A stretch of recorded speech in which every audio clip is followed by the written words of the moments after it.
अंत समय की आदि निवेदन करती हूँ भ्राता रमेश जी से।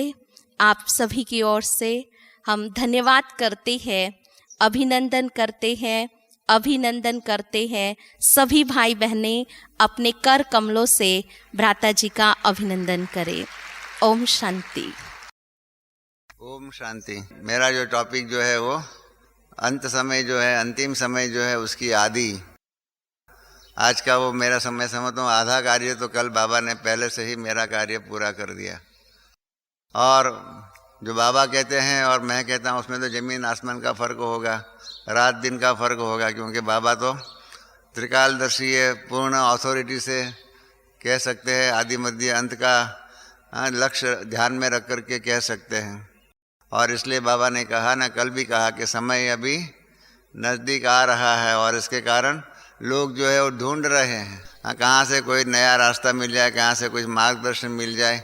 और ऐसे समय पर बाबा ने जो कल कहा कि एक बूंद के भी प्यासी जो होते हैं ना, इसको जो प्यासी आत्माएं होती है उसको एक बूंद भी मिल जाए तो भी उसको नया जीवन मिल सकता है। इस प्रकार से और कितना दुनिया के अंदर हलचल होती है, दुनिया के अंदर जो भी बाबा ने तो पहले से ही बताया हुआ है। पिछले साल बाबा ने इशारा दिया हुआ भी था कि हमारे जो एडवांस पार्टी गई हुई है, ये एडवांस पार्टी बाबा के पास कई बार एप्लीकेशन लेकर के आते हैं कि बाबा हमने अपना काम तो पूरा कर दिया है, हमको कहाँ तक कब तक इंतज़ार करना होगा। ऐसे हमारे ही एडवांस पार्टी में गए हुए हैं, आप जानते हैं कौन कौन गया हुआ है, मैं उनका नाम नहीं रिपीट करता हूँ। वो लोग कहते हैं कि हमारा काम पूरा हो गया है। प्रकृति के 5 तत्व जो है वो भी पिछले साल बाबा ने संदेश में बताया था कि जब गुजरात दादी वहाँ गए तो 5 व्यक्ति ऐसे खड़ी थी, तो बाबा ने पूछा कि इनको जानती हो? तो गुजरात दादी ने कहा नहीं, मैं तो नहीं जानती हूँ, ये कौन है? तो कहा ये 5 तत्व जो है वो अपने सूक्ष्म रूप में सामने आए हुए हैं और ये कहते हैं कि अभी तो हम अलग अलग अकेले कभी कभी अपना कार्य करते हैं, हम 5 ही तत्व जो है एक साथ में जाकर के कारोबार कब करें, कैसे करें, इसका हम इंतज़ार करते हैं। और बाबा ने इसलिए ही गुलजार दादी को पूछा कि बच्ची मैं उनको ऑर्डर दूं, माना कि अंत समय जो है एकदम नज़दीक आ गया है वो है। और बाबा ने यही कहा हुआ है, बाबा ने ये भी पिछले साल मुरलियों में बताया हुआ था कि बच्चे बाबा को पूछते हैं कि बाबा विनाश कब होने वाले हैं, और बाबा अभी बच्चों को पूछते हैं कि मैं इन्हों को ऑर्डर दूं, आप बच्चे तैयार है?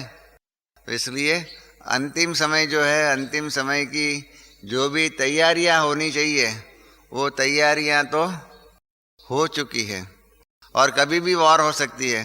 पिछले साल भी कारगिल का युद्ध जो हुआ हिंदुस्तान पाकिस्तान की बॉर्डर में, वो भी वर्ल्ड वॉर के रूप में हो सकता था, क्योंकि हिंदुस्तान पाकिस्तान दोनों के पास एटम बॉम्ब्स थे।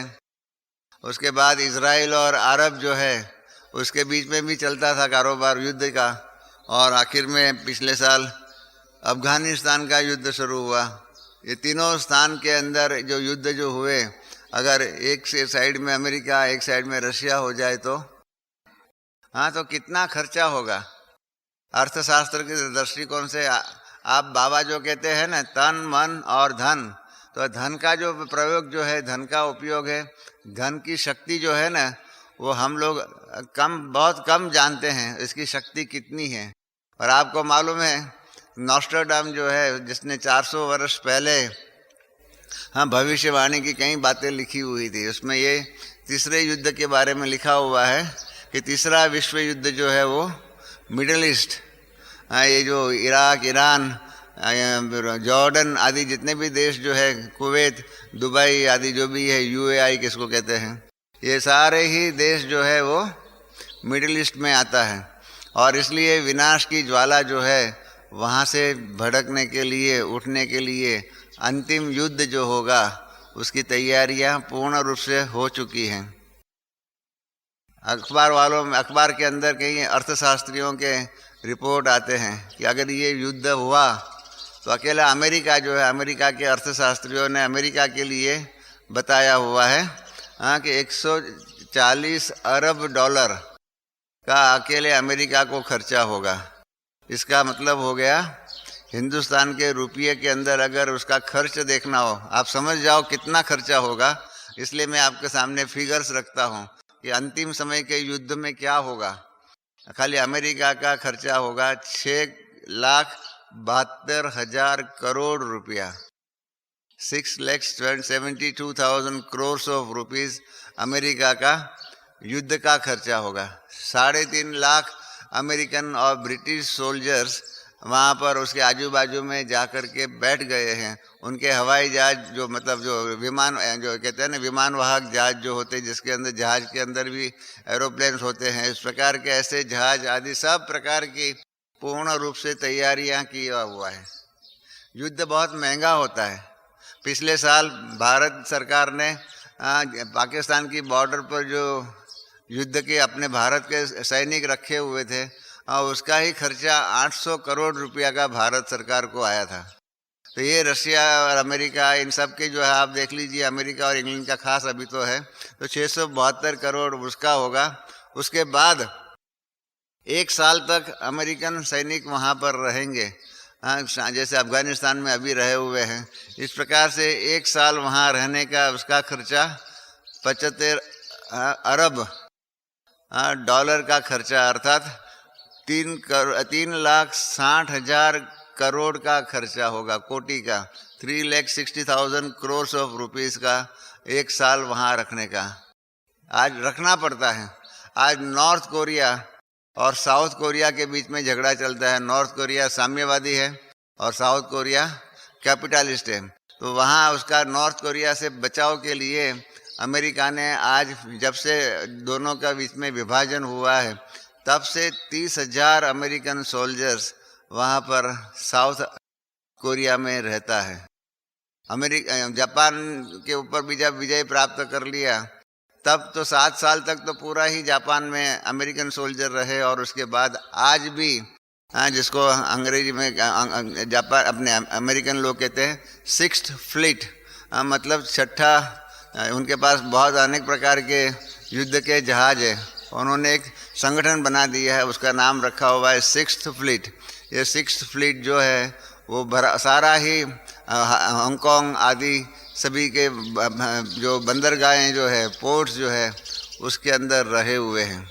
और उसके बाद जब युद्ध पूरा हो जाएगा, उसके बाद बॉम्ब आदि गिरे हुए होंगे और उसके कारण लोग जो है, सिविलियंस जो है, उनका रिहेबिलिटेशन का खर्चा जो है उसके ऊपर भी 100 अरब डॉलर, माना कि 4,80,000 crores ऑफ रुपीज़, 4,80,000 करोड़ रुपए का खर्चा उसका रिहेबिलिटेशन का होगा।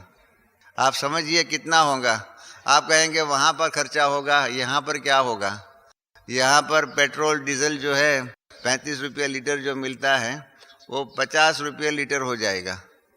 50 रुपये लीटर हो जाएगा, माना जो आपके ट्रेन के किराया जो है, बसेस के किराया जो है, वो सभी अभी समझो 100 रुपया बस का किराया लगता है, वो आपका 150 रुपया किराया हो जाएगा कम से कम। इतना खर्चा पेट्रोल और डीजल के कारण बढ़ जाएगा। और उसके कारण क्या हो जाएगा, बाकी सभी चीज़ जो है ना उसका बढ़ जाएगा। हमारा जो इन्फ्लेशन रेट जो है, इन्फ्लेशन रेट 6 या 7% ज़्यादा हो जाएगा। डॉलर जो है अभी 47.84 या ऐसे पैसे का एक डॉलर बराबर इतना है, उसके बदले में 55 रुपया हो जाएगा डॉलर। इतना महंगा हो जाएगा, रुपये की कीमत इतनी कम हो जाएगी। तो इस प्रकार से, और उसके कारण क्या हो जाएगा, हर जगह पर महंगाई बढ़ती जाएगी। और उसके परिणाम रूप क्या हो जाएगा कि गरीब जो है ना और ही गरीब बनेंगे। और क्या होगा, इंडस्ट्रीज आदि जो भी है, महंगाई बढ़ेंगी। अमेरिकन इकोनॉमिस्ट लोगों ने कहा हुआ है कि अमेरिका में भी पेट्रोल के दाम जो है 1/3 बढ़ जाएंगे। 1/3 पेट्रोल आदि का खर्चा जो होता है इतना बढ़ेगा, तो लोग तो ट्रांसपोर्ट का तो खर्चा करना ही पड़ेगा। घर से अपने ऑफिस आदि में जाने के लिए और भी कहीं काम के लिए हम बस व्यवहार, ट्रेन व्यवहार या कार का व्यवहार तो करना ही पड़ेगा। और उसके कारण क्या हो जाएगा, और जो चीज़ें जो है वो खरीदी लोग कम करेंगे। अभी से ही पहले से ही वहाँ पर डिप्रेशन है ही है, और इसके कारण और डिप्रेशन हो जाएगा। तो इसके लिए वहाँ की इकोनॉमी जो है 25% डाउन हो जाएंगी। इस प्रकार से और आर्थिक मैं खाली आपको आर्थिक नुकसान क्या हो जाएगा अंतिम समय पर उसका ही वर्णन जो है, एक अमेरिका देश का ही इतना खर्चा हो जाएगा, और सब देशों के खर्चे को आप गिनती करो तो आज ये युद्ध जो है ना, ये युद्ध पैसे वालों को भी महंगा पड़ता है। इतना खर्चा युद्ध के पीछे होगा।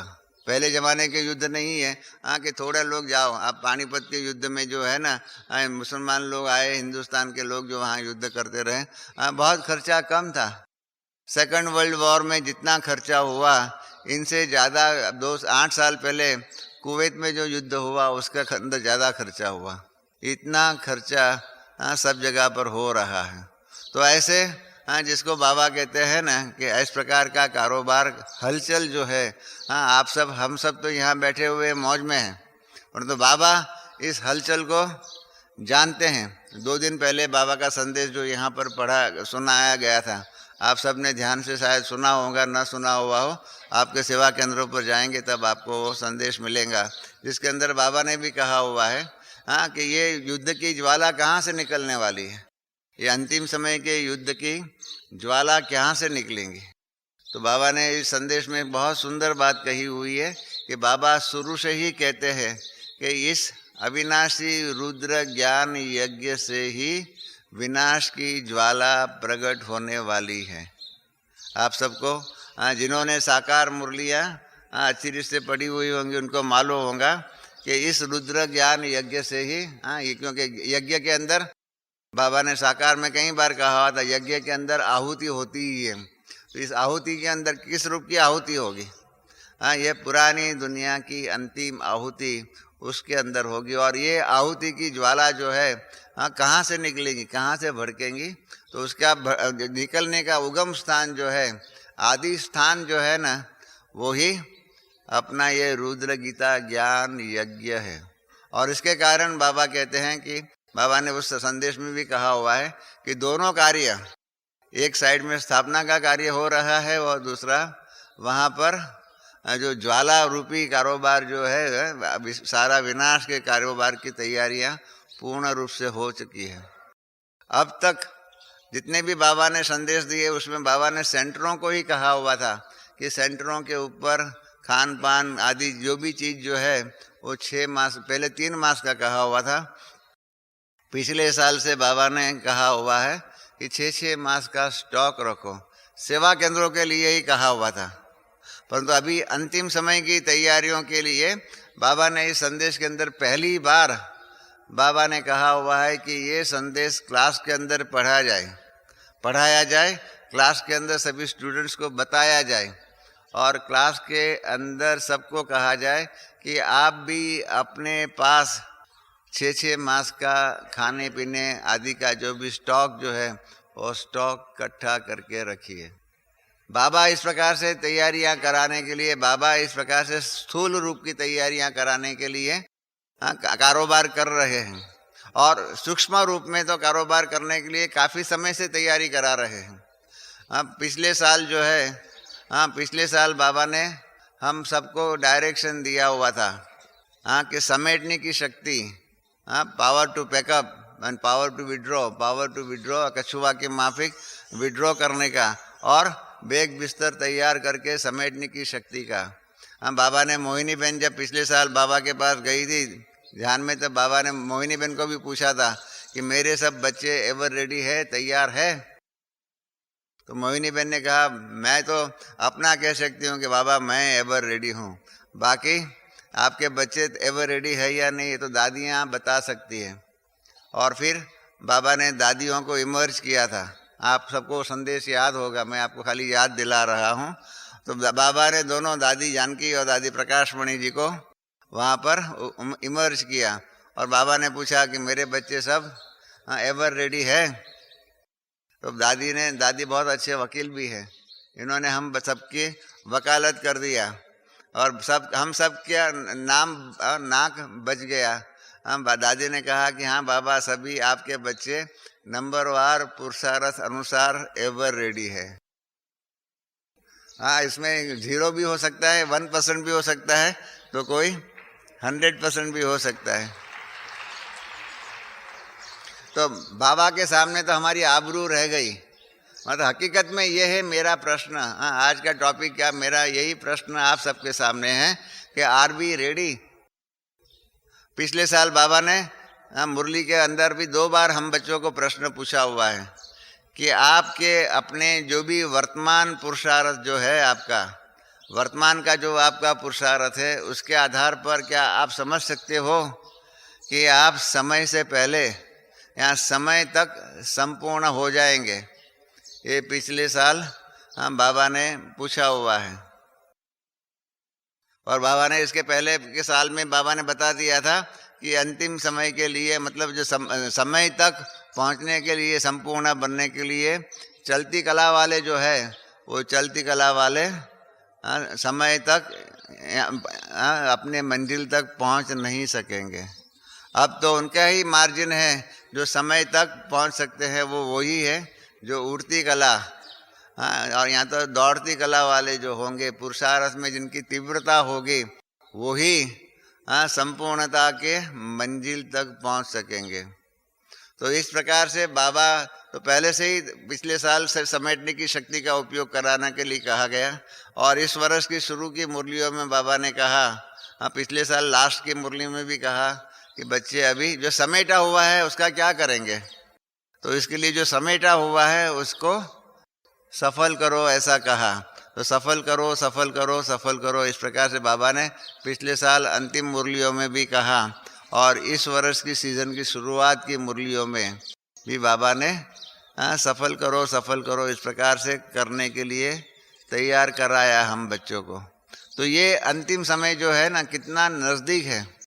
इसलिए प्रश्न ये है कि हम ऐसी अंतिम समस्या के लिए, अंतिम समय के लिए तैयार है?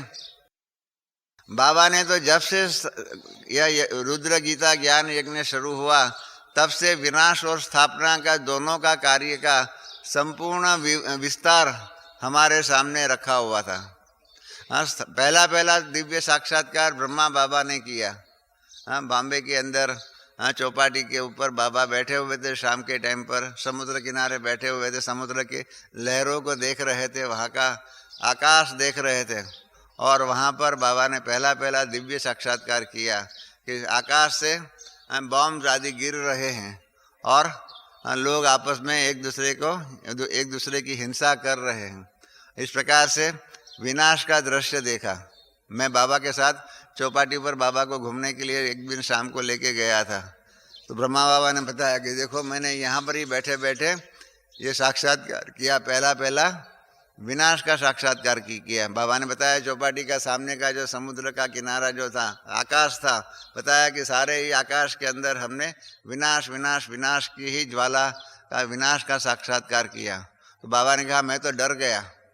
और उसके बाद वो सीन समाप्त हो गया। और उसके बाद जो है दूसरा सीन आया कि जिसके ऊपर से जैसे कि फरिश्ते जो है वो नीचे उतर रहे हैं और उस फरिश्ते से देवता उनका रूप हो जाता है और देवताओं की दुनिया, स्वर्ग की दुनिया बाबा ने देखी।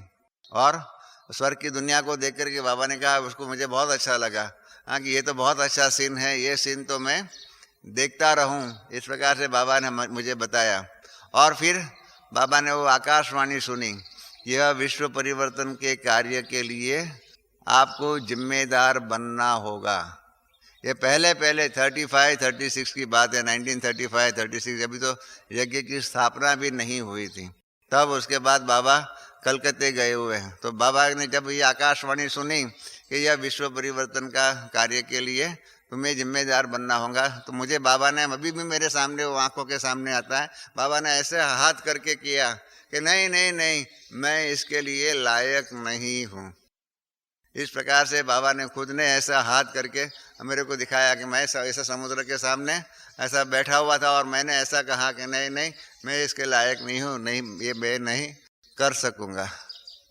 परंतु आप जानते हैं ड्रामा को क्या मंजूर था? और इसलिए बाबा मुरली में भी कहते हैं कई बार कि वाट वेंदो ब्राह्मण फत्तो। मैं तो धंधा करता था, बिजनेस करता था, और अचानक बाबा ने मुझे पकड़ लिया और मेरे तन में आकर के कारोबार शुरू कर दिया, मुझे निमित्त बनाया, मुझे पूछा भी नहीं। हाँ, आप हम सब तो भाग्यशाली है कि हम सबको तो बाबा पूछते हैं, बताते हैं। हाँ, परंतु ब्रह्मा बाबा को तो बाबा ने ऐसे ही निमित्त बना दिया। तो ये शुरू से ही पहले दिन से विनाश और स्थापना की बातों का दिव्य साक्षात्कार करा करके बाबा ने अपना लक्ष्य बता दिया। अब वो लक्ष्य जो है ना, विनाश और स्थापना का एकदम सामने आ चुका है। तब तो हम जागे। हमारे पास बॉम्बे के अंदर जो है ना, बाबा हमेशा ही मुरली में कहते हैं कि बच्चे, बॉम्बे जो है ना वो सतयुग में कहाँ होगा, मालूम है ना सबको, कहाँ होगा?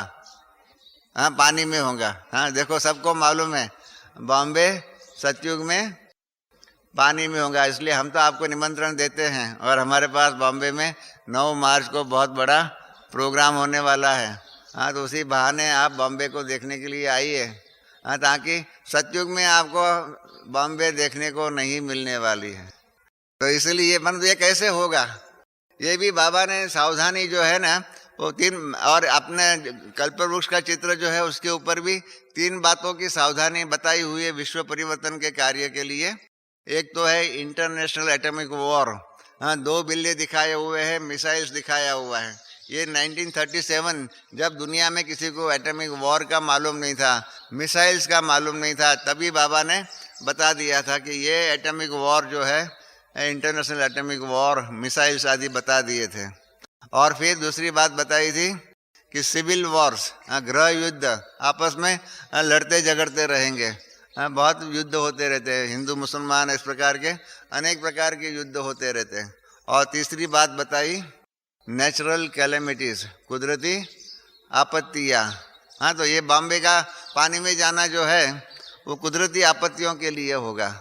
पानी, बहुत बारिश आएंगे वो तो पानी समुद्र में चला जाएगा, परंतु हमने ज्ञानामृत में लिखा हुआ भी है कि पानी जो है ना, और ऐसा भी हकीकत है, आप ऑस्ट्रेलिया जाइए, न्यूजीलैंड जाइए, सेंट्रल यूरोप में कई अपने देश है, अफ्रीका के कई देश ऐसे हैं वो पहले पानी में थे, परंतु आस्ते आस्ते क्या था, पृथ्वी पहले एक ज़माने में सीधी थी, सतयुग में उसकी जो एक्सिस के ऊपर स्ट्रेट थी, और उसके बाद घूमते घूमते घूमते पानी जो मध्य इक्वेटर के ऊपर जो था, विषुववृत्त के ऊपर था, वो पानी दोनों नॉर्थ पोल साउथ पोल पर जाने लगा, और उसके कारण वहाँ पर पानी ज़्यादा हो गया। इसके कारण पृथ्वी जो पहले ऐसी सीधी थी उसके बदले में ऐसी टेढ़ी हो गई, 23.5 डिग्रीज के एंगल पर अपने एक्सिस के ऊपर, अपनी धुरी के ऊपर ऐसी पृथ्वी टेढ़ी हो गई।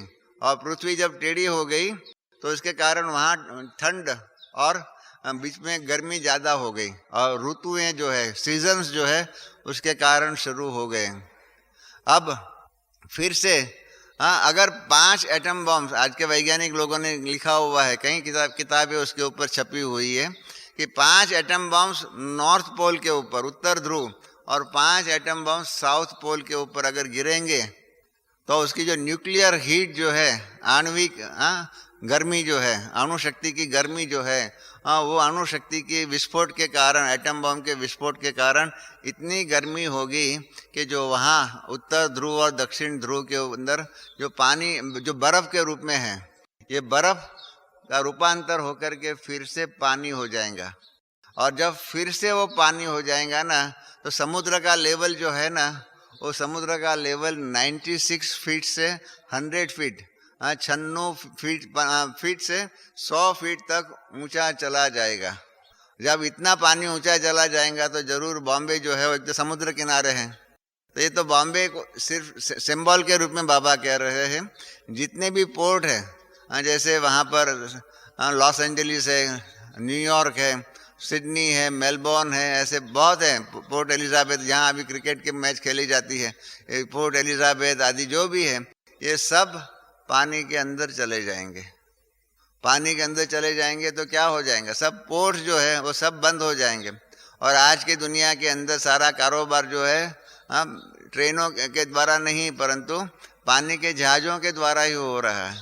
परसों मैं 2 दिन पहले यहाँ बॉम्बे से, यहाँ अहमदाबाद से यहाँ आ रहा था।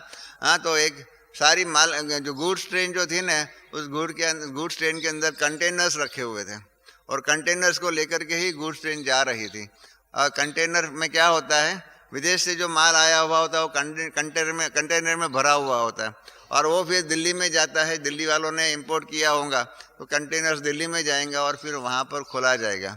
तो ऐसे कंटेनर्स के द्वारा हाँ, सारे दुनिया के अंदर जो कारोबार होता है, धंधा होता है, वो सब बंद हो जाएगा। 85% रिफाइनरीज जो है, ऑयल रिफाइनरीज, और जो ऑयल जो समुद्र से निकलता है उसको रिफाइन करने की 85% रिफाइनरीज जो है वो समुद्र किनारे हैं। समुद्र किनारे 85% रिफाइनरीज है। थोड़ी जैसे हमारी मथुरा रिफाइनरी जो है, तो 85% रिफाइनरीज जो है समुद्र किनारे है। आपको पेट्रोल नहीं मिलेगा, डीजल नहीं मिलेगा, कुछ नहीं होगा। 4-5 साल पहले हमने अव्यक्त बाप दादा के सामने सोलार की बातें, जो आप जानते हैं यहाँ सोलार कुकिंग सिस्टम चलती है, सोलार हीटिंग सिस्टम चलती है। आप जो गर्म पानी जो स्नान करते हो वो सोलार हीटिंग सिस्टम से होता है, खाना जो खाते हो सोलार कुकिंग सिस्टम से होता है। उसका प्लान जब अव्यक्त बाप दादा के सामने रखा, तब अव्यक्त बाप दादा के महावाक्य उनके मुख से निकला कि बच्चे इसके अंदर आगे बढ़ो, आगे चल कर के शक्ति ईंधन के रूप में, फ्यूल के रूप में और कोई साधन नहीं मिलने वाला है। उस समय पर ये सूर्य शक्ति ही काम में आने वाली है। ये 4 साल पहले, 5 साल पहले हम बच्चों को बाबा ने डायरेक्शन दे दिया। इसका मतलब वो ये हो गया कि पेट्रोल, डीजल आदि जो भी है, केरोसिन जो है, अंतिम समय में मिलेगा नहीं। आप घरों में आज बॉम्बे के अंदर जा कर के देखेंगे 100% घरों में गैस के आधार पर कारोबार चलता है। वो गैस कैसे निकलता है, जो पेट्रोल, जो क्रूड ऑयल आता है उसको रिफाइन करते हैं, तो उसमें से रिफाइन में करने से समय पर उसमें से गैस निकलता है, उसके बॉटल्स भर भर करके सबको देते हैं। अब रिफाइनरीज ही बंद हो जाएंगी तो न पेट्रोल होगा, न डीजल होगा, न गैस होगा। हाँ, तो आप माताओं का मेरा प्रश्न यही है कि गैस नहीं होगा तो आप खाना कैसे पकाएंगे? तो इसलिए कच्चा खाने के लिए हेल्थ कहाँ तैयार है आपकी? जरा भी कच्चा होता है खाते नहीं हो, फेंक देते हो। हाँ, तो फिर कच्चा कैसे खा सकेंगे? तो इसलिए हाँ, खाने के लिए नहीं होगा। आपको मधुबन में आना होगा बाबा को मिलने के लिए। आपके पास पेट्रोल नहीं होगा, डीजल नहीं होगा, ट्रेन्स नहीं, क्योंकि आजकल 80% जो है ना हिंदुस्तान की ट्रेनें जो है 80% डीजल के ऊपर चलती है, 15% जो है इलेक्ट्रिसिटी के आधार पर चलती है, 18% चलती है डीजल इलेक्ट्रिसिटी के आधार पर, और 2% जो है ना वही अभी कोयले के आधार पर चलते हैं। कोयले के इंजन जो है ना वही बंद हो गए। हाँ, बॉम्बे में उसके अपना मैकेनिक रिपेयरिंग करने के लिए शॉप थी, उसको ही बंद कर दिया। अभी इलेक्ट्रिक से ही और डीजल से ही कारोबार होता है, ना बिजली होंगी। हाँ, क्योंकि बिजली को निर्माण करने के लिए भी डीजल चाहिए, सब चाहिए, वो नहीं होगा तो माना बिजली नहीं होगी, फ्यूल नहीं होगा, गैस नहीं होगा, डीजल नहीं होगा, पेट्रोल नहीं होगा। आप मधुबन कैसे आ सकेंगे?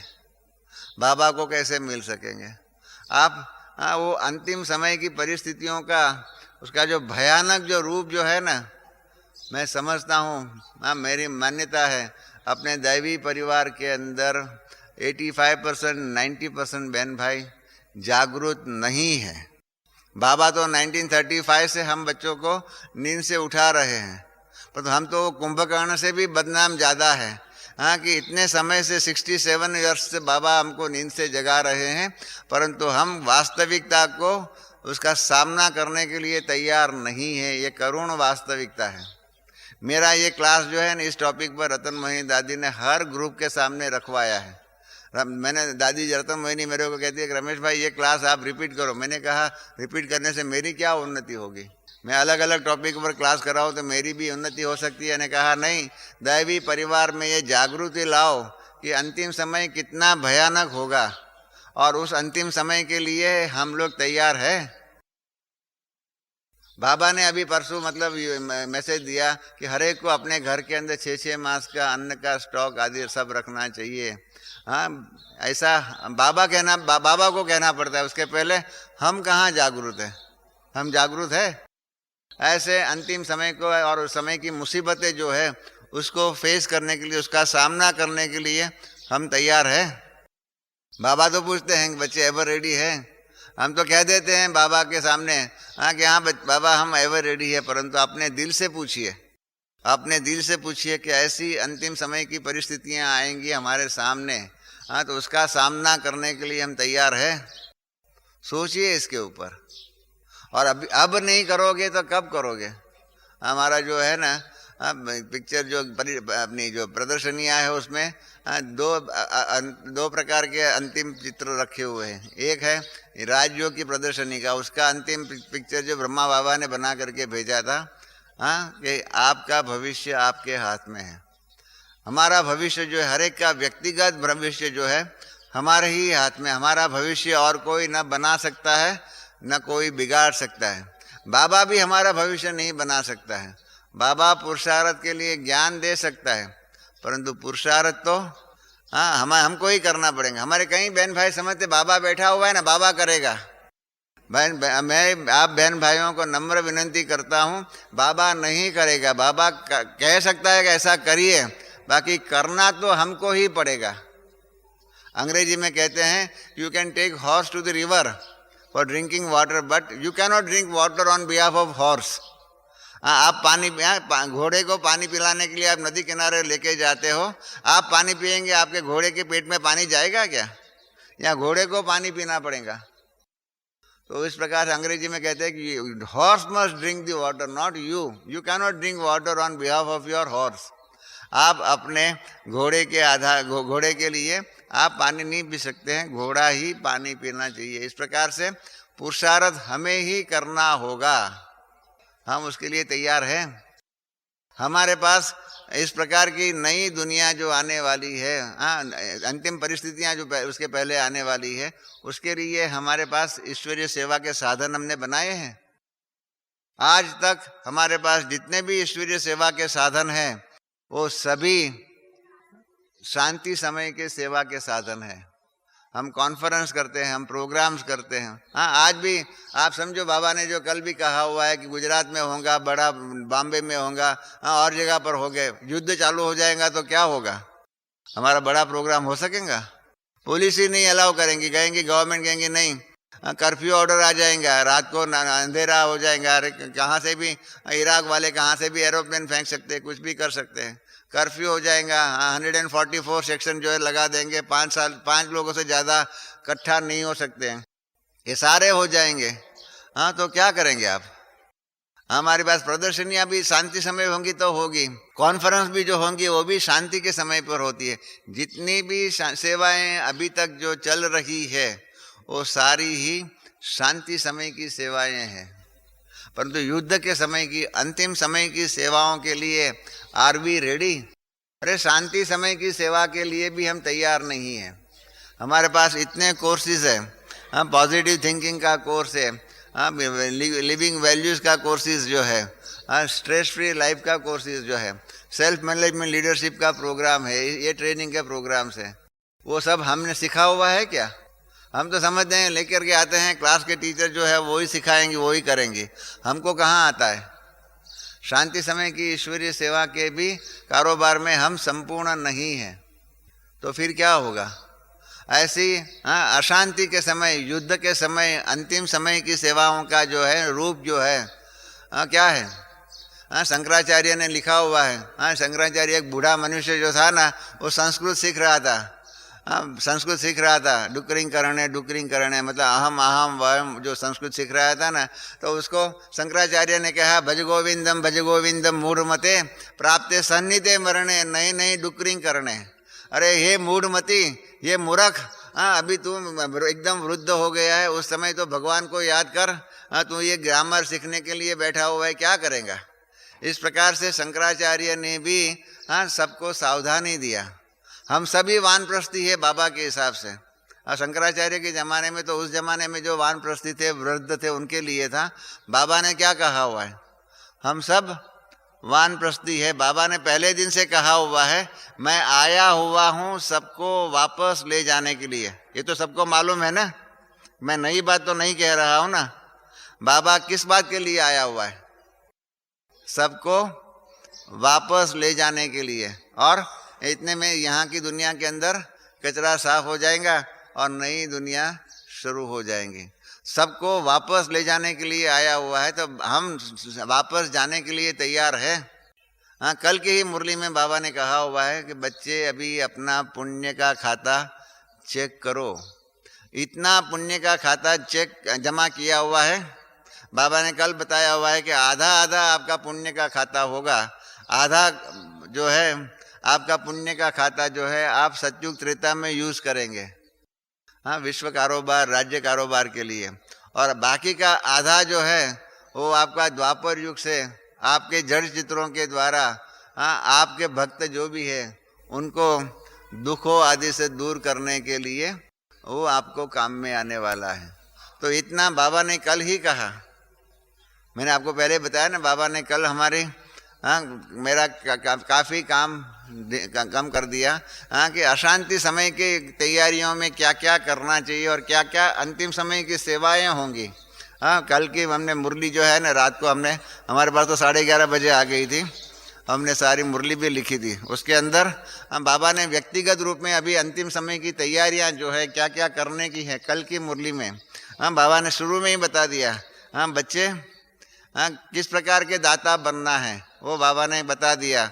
शुरू में ही पहले ही वाक्य में बाबा ने जो कहा ना कि आज वरदाता बाप अपने ज्ञानदाता, शक्तिदाता, गुणदाता और परमात्म संदेश वाहक बच्चों को, हम कौन हैं? बाबा ने टाइटल दे दिया कल, परमात्म संदेश वाहक। और हम कल का मुरली का भी टाइटल भी जो है कि वर्तमान समय अपना रहम दिल और दाता स्वरूप जो है, दाता स्वरूप को प्रत्यक्ष करो, बाबा की मुरली में कल है। तो पहली बात तो यही है कि हमारे पास ज्ञान का, गुणों का और शक्ति का इतना स्टॉक अंतिम समय की सेवा करने के लिए तैयार होने चाहिए। बाबा ने कल ये नहीं कहा कि इतनी प्रदर्शनी के चित्रों का स्टॉक रखो।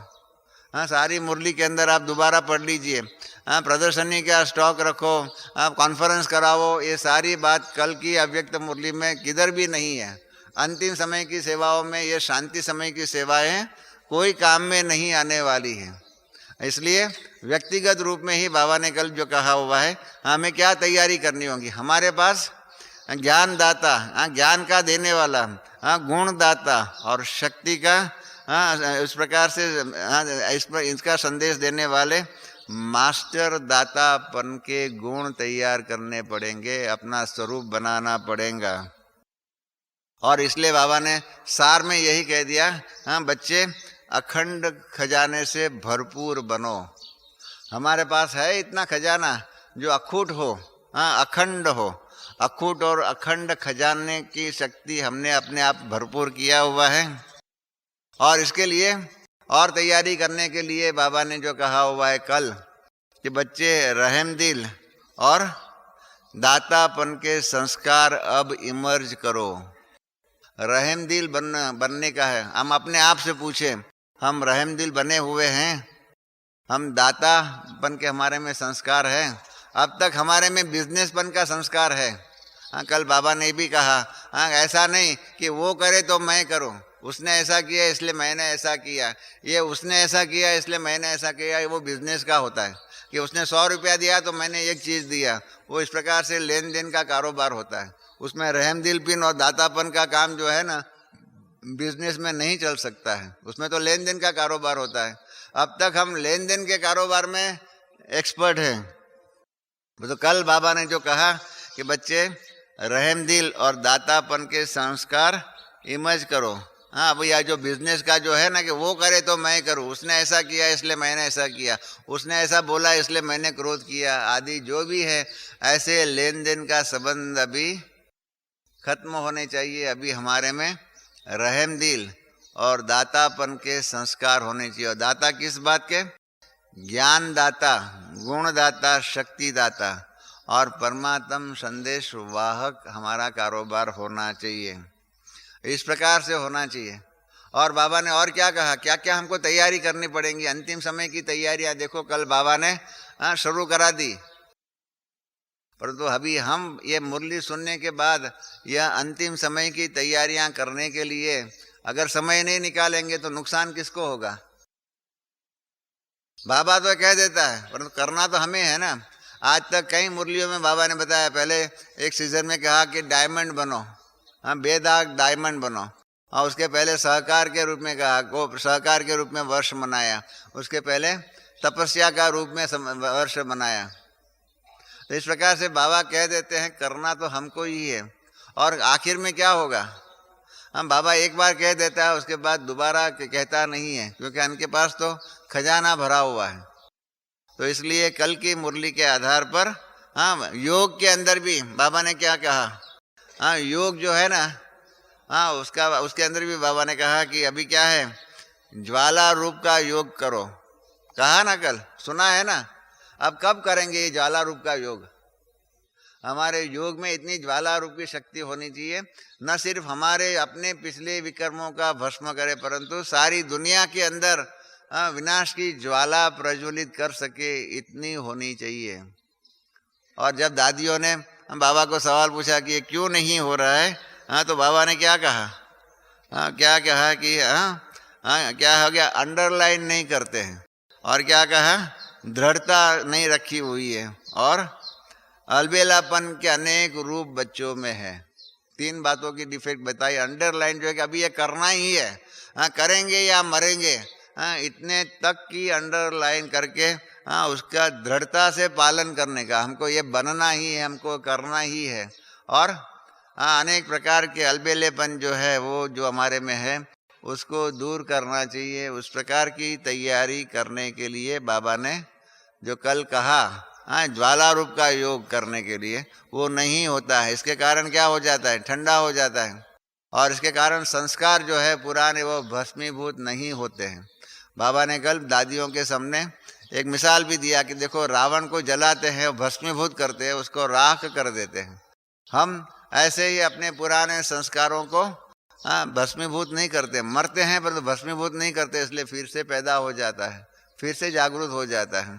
तो इसलिए ये करना चाहिए। और फिर तैयारी में और क्या बताया बाबा ने कि आत्मा जो है करावनहार है और कर्मेंद्रिया करने वाली है, हाँ इसलिए अपने ऊपर राज्य प्रस्थापित करो, हाँ स्वराज्य अधिकारी और मास्टर सर्वशक्तिवान बनो, अधिकारी बनो अधीन नहीं। ये सारी बातें सुनी हुई है ना, ये करना है अंतिम समय की तैयारी के लिए। हाँ इसमें बाबा ने ये भी कहा कि जितना समय ज़्यादा आप राज्य अधिकारी अपने के ऊपर होगा, वही विश्व के राज्य कारोबार के निमित्त बनेंगे। तो बाबा हम बच्चों को अभी ये अंतिम समय की तैयारी के लिए कह रहा है, हाँ परंतु प्रश्न यही है कि करने वाले तैयार होने चाहिए। हाँ और इसलिए बाबा ने कहा, हाँ बहुत सुंदर बात कही कि रेस करो, हाँ और आगे क्या बोला, रीस नहीं करो। ये सुना तो है सबने, हाँ परंतु उसको प्रैक्टिकल में धारण करना होगा। रेस करो परंतु रीस नहीं करो। हाँ परंतु क्या होता है, मैं और मेरेपन के आधार पर क्या होता है, हम रेस नहीं करते हैं परंतु ज़्यादा रीस करते रहते हैं। और इसलिए बाबा ने कहा ना, हाँ क्यों तीव्र पुरुषार्थ नहीं होता है, उसका कारण बाबा ने कल बहुत सुंदर एक ही महावाक्य में कह दिया कि पुराने संस्कारों का बोझ हाँ से बच्चे मुक्त नहीं हुए हैं। बहुत सुंदर, जैसे डॉक्टर होता है ना, कह देता है कि इसको टाइफाइड है, इसको ये कैंसर है, इस प्रकार से बीमारी का कारण बता देते हैं। हम पूछते हैं ना, अरे क्यों बुखार आया, मलेरिया क्यों हुआ, हाँ तो इसके कारण जैसे डॉक्टर बताते हैं ना, इसके इन बातों के कारण इनको मलेरिया हुआ है। इस प्रकार से कमजोरी कहाँ पर है, हाँ बाबा ने सारी बातों के आधार पर बता दिया। कमजोरी हमारी यही है कि पुराने संस्कार जो है ना, इस पुराने संस्कारों के बोझ से हम मुक्त नहीं हुए हैं। इसके कारण क्या होता है, हमारे पुरुषार्थ में जो तीव्रता आनी चाहिए, तीव्रता लानी चाहिए, वो हम नहीं लाते हैं। और अब करना क्या है, अंतिम समय की सेवाओं का लक्ष्य क्या है, वो भी कल बाबा ने अनेक प्रकार की बातों के द्वारा बताया। 8-9 प्रकार के अंतिम समय के सेवाओं का लक्ष्य बताया कि अंतिम समय की जो सेवाएं जो है, जो जिसके अंदर मैं फिर से आपको बताऊं, उसमें ना प्रदर्शनी बताई है, ना कॉन्फ्रेंस बताई हुई है, नहीं कुछ किया कहा हुआ है। परंतु क्या कहा हुआ है, ये अंतिम समय की सेवाओं का बताया कि अभी अंतिम समय की सेवाओं के अंदर क्या करो, लक्ष्य ये रखो कि अन्य आत्माओं को क्या करना है। बाबा ने कहा अभी लक्ष्य पुरुष सेवा का अंतिम समय के अंदर यही होना चाहिए कि अंजलि एक बूंद भी पानी का मिल जाए, जैसे प्यासे होते हैं तो बहुत अनुभव करता है, इस प्रकार से अभी 7 दिन का कोर्स नहीं, अभी तो कुछ नहीं। बाबा ने क्या कहा, बाबा ने पहले यही कहा कि बाप के समीप लाओ, अन्य आत्माओं को बाप के समीप लाओ। बाप के समीप लाया, फिर बाबा जो है ना, बाबा और वो आत्मा, इन दोनों का बीच का कारोबार अपने आप हो जाएगा। जैसे कहते हैं ना, मियाँ बीबी राजी, तो क्या करेगा काजी। इस प्रकार से उस आत्मा को बाप के समीप लाओ, फिर बाबा जाने और वो आत्मा जाने। हमें तो इस प्रकार से इतना ही पुरुषार्थ करना है अंतिम समय में, कि बाप के समीप लाओ और उनको क्या करो, उनको अभी क्या करना है, क्या किस प्रकार की सेवा करनी है, उसमें बाबा ने बताया। उसको ज्ञानामृत, शक्ति और गुण की अनुभूति कराओ। तो अंतिम समय की सेवा के साधन जो है ना, अंतिम समय की सेवा करने का, बाबा ने बताया ज्ञान दान, गुण दान और शक्ति दान। तो ये सीखना पड़ेगा ना, भाषण करना भी नहीं आता होगा, तो फिर आगे का जो है ज्ञान दान करने का, और फिर उनसे कठिन है गुण दान और शक्ति दान। गुण दान कैसे किया जाए, शक्ति दान कैसे किया जाए, उसकी विधि सीखनी पड़ेगी ना। जब तक उसकी विधि नहीं सीखी हुई है तो अंतिम समय में इन सेवाओं के साधनों के द्वारा कैसे हम सेवा कर सकेंगे। तो ये साधन जो है, साधना के द्वारा साधन तैयार करने पड़ेंगे कल की मुरली के आधार पर। और उसके कारण चौथा बाबा ने बताया ईश्वरीय सेवा। अभी जो अंतिम समय की सेवा में बाबा ने कल भी कहा, अंतिम समय की सेवा के साधन, मनसा सेवा। मनसा सेवा बाबा ने कल भी बताया, कई बार कहा हुआ है। मनसा सेवा के बारे में अपनी स्पार्क के द्वारा किताब भी छपी हुई है, उसको आप पढ़िए। उसके आधार पर उसका अभी से ही मनसा सेवा करने की कला जो है वो सीख लीजिए। गुणदान करने की, शक्ति दान करने की, ये भी कला है। ये कला है, उसकी विधियां हैं। जब तक इनकी विधियां नहीं सीखी हुई, शब्द तो सुने, ज्ञान दान करने का शब्द सुना, गुण दान करने का शब्द सुना, शक्ति दान करने का शब्द सुना, मनसा सेवा करने का शब्द जो है, डायरेक्शन जो है वो आपने सुनी कि अंतिम समय में इन साधनों के द्वारा इन सेवा करने की है। अंतिम समय की सेवा के ये साधन है, ये साधन को निर्माण करने पड़ेंगे, उसकी विधि को सीखनी पड़ेगी, उसमें परफेक्ट संपूर्ण बनना पड़ेगा। और किसकी सेवा करेंगे, हम बाबा ने 3 प्रकार के लोग बताए। एक तो है कमजोर, दूसरा बताया परेशान, और तीसरा बताया दिल शिकस्त। कमजोर, परेशान और दिल शिकस्त, ऐसे लोग जो होंगे ना, उसकी उस टाइम पर सेवा कीजिए। तो कमजोर लोग की सेवा कैसे किया जाए, परेशान जो है बाबा ने कहा उसको अपनी शान में स्थित करने का है। तो परेशान लोग की सेवा कैसे किया जाए, उसकी विधि सीखेंगे ना, तो उस टाइम पर लोग बहुत आएंगे आपके पास। ये 3 प्रकार के लोग आपके पास आएंगे, कमजोर आएंगे, परेशान आएंगे और दिल शिकस्त, ना हिम्मत नहीं होंगी, ऐसे लोग आपके सामने आएंगे। तो उनकी सेवा करने की विधि और इन्हीं सेवा बातों के आधार पर सेवा होगी। ये नए प्रकार की सेवाएं जो है, अंतिम समय की सेवाओं का आविष्कार करना, उसको सीखना पड़ेगा। और क्या होगा, बाबा ने कहा ज्वाला रूपी अपनी योग की परिस्थिति बनाओ, अपनी दृष्टि में इतनी ताकत भर दो, इतनी ताकत भर दो। बाबा ने कहा है कि आपकी अपनी दृष्टि से कोई जो भी आपके सामने है उसको कोई ना कोई अनुभूति का अनुभव आप करा सको। दृष्टि इतनी पावरफुल आपको बनानी पड़ेंगे। अभी तो क्या है, दृष्टि, हम दृष्टि देते हैं ना, तो क्या होता है, ना लेने वाले ना देने वाले, दोनों में कुछ नहीं होता है। मैं आज बताऊं आपको एक 78 का अनुभव बताऊं। हमारे पास नैरोबी से लोग, करीब 30-40 लोग जो है वेदांती बहन लेके आ रही थी। तो मैंने समझा कि चलो आज मैं दृष्टि के द्वारा उनका स्वागत करूंगा। तो जब वो लोग बाहर निकले, एक के बाद एक बाहर निकले, तो मैं सबको दृष्टि देने लगा। तो इन्होंने समझा ही नहीं कि मैं दृष्टि दे रहा हूं। इन्होंने यही समझा कि आज रमेश भाई देख रहा है कि सबकी हेल्थ कैसी है। वेदांती बहन ने कहा पीछे मेरे को, कहा आज रमेश भाई आप सबका हेल्थ आदि देख कर रहे थे, कैसे हैं कैसे नहीं है। हमारे सब बहन भाई तंदुरुस्त हैं। मैंने कहा बहन जी मैं दृष्टि दे रहा था मैं कोई हेल्थ चेक नहीं कर रहा था। तो यही होता है, हमारी दृष्टि में इतनी शक्ति होनी चाहिए कि सामने वाला समझे कि ये हमको कुछ न कुछ अनुभूति का अनुभव करा रहा है। इतनी दृष्टि, दृष्टि के द्वारा सेवा, मैंने पहले ही बताया, ज्ञान के द्वारा सेवा, शक्ति के द्वारा सेवा, गुणदान के द्वारा सेवा, मनसा सेवा के द्वारा सेवा, और अभी ये नई सेवा बताई बाबा ने कि दृष्टि द्वारा सेवा। सामने वाली व्यक्ति को कोई न कोई प्रकार का अनुभव की अनुभूति हो, इस प्रकार का बाबा ने कल कहा। तो ये दृष्टि में शक्ति कब आएंगी? कब वो शक्ति भरेंगे? बाबा ने तो कहा कि ज्वालामुखी रूप का हमारा योग हो जाएगा। तो सामने वाला क्या होता है, दियासली जो होती है, एक दियासली जलती है तो क्या होता है, आग लग जाती है।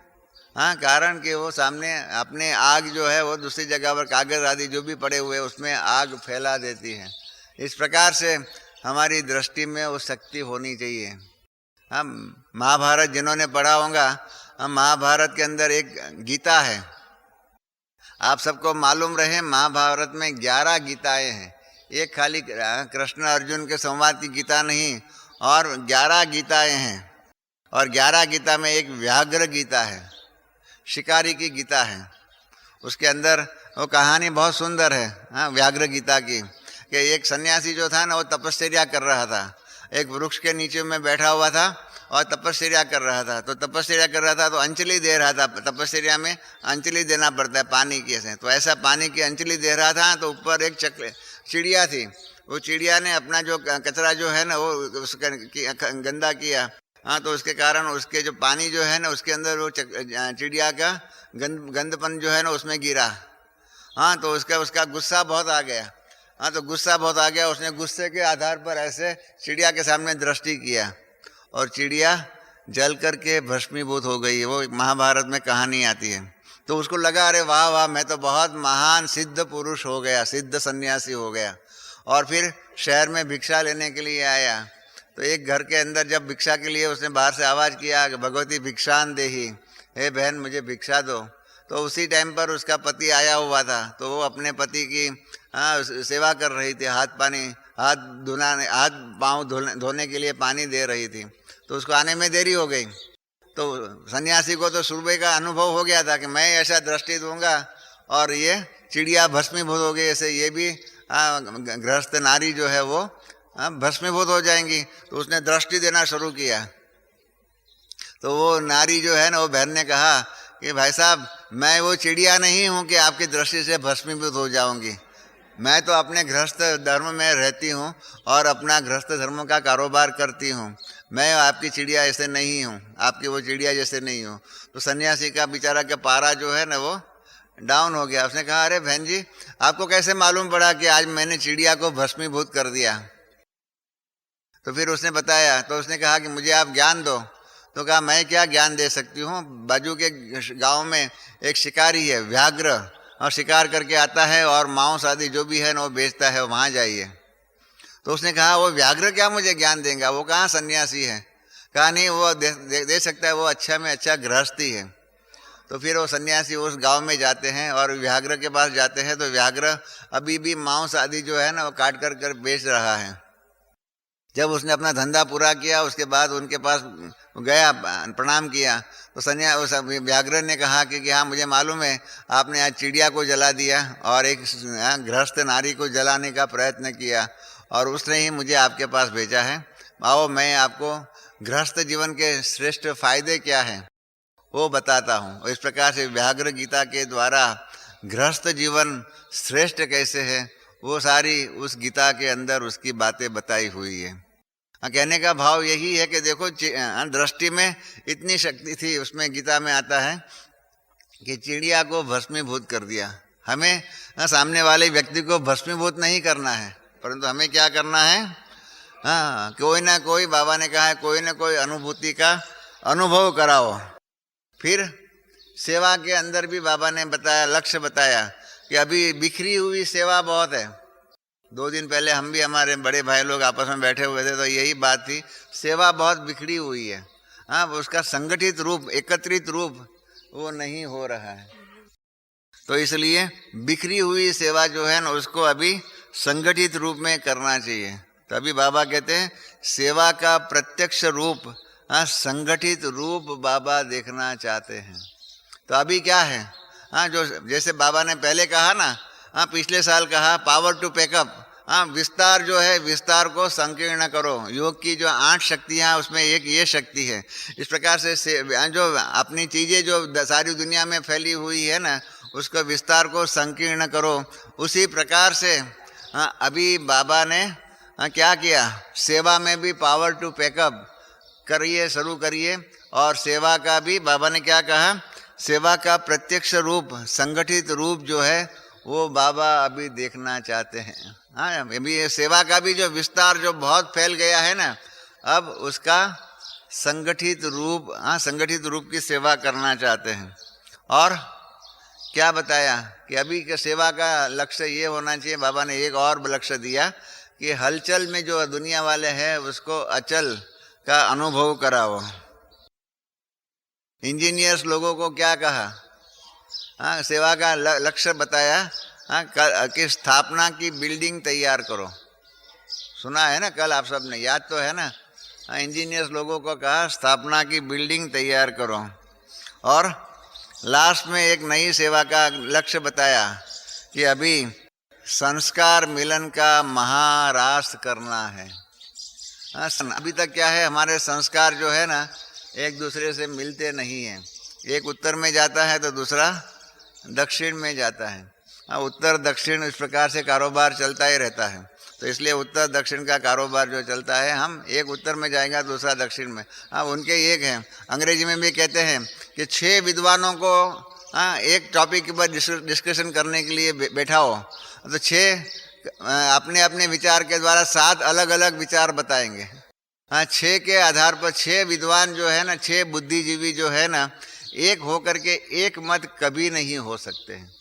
ये एक करुण वास्तविकता बुद्धिजीवियों के लिए है। बुद्धिजीवियों के लिए ये श्राप है, हाँ, कि हर एक अपनी बुद्धि का गुलाम है। जैसे बाबा ने कल कहा ना, कर्मेंद्रियों के आप मालिक बनो, कर्मेंद्रियों के गुलाम नहीं। इस प्रकार से सभी बुद्धिजीवी अपनी बुद्धि के गुलाम हैं। और अपनी बुद्धि के जो गुलाम हो गए हैं, इसके कारण क्या हो गया है, हर एक अपनी अपनी मत देता रहता है। हम तो रोज़ ये अनुभव करते हैं, हर एक अपना अपना मत देता है, ये करो वो करो वो करो, सब कहते हैं, हाँ, करता कोई नहीं है। पहली ईश्वरीय सेवा की मीटिंग ब्रह्मा बाबा ने ओपनिंग की थी, पहली मीटिंग। हाँ, ऊपर इंद्रप्रस्थ में जो है, मतलब ऊपर जो जहाँ निर्वैर भाई रहते हैं ना, हाँ, उसके बाजू के कमरे जहाँ दादा आनंद किशोर रहते थे, उस कमरे के अंदर पहली सेवा की मीटिंग जो बाबा ने बनाई, और सब सेवा के अनन्य बाबा के बच्चे उस टाइम के थे, उनको बुलाया और बाबा ने आकर के ओपनिंग किया। तो बाबा ने क्या बोला मालूम है, बहुत सुंदर बाबा ने बात कही, जो आज तक वो बात सत्य है।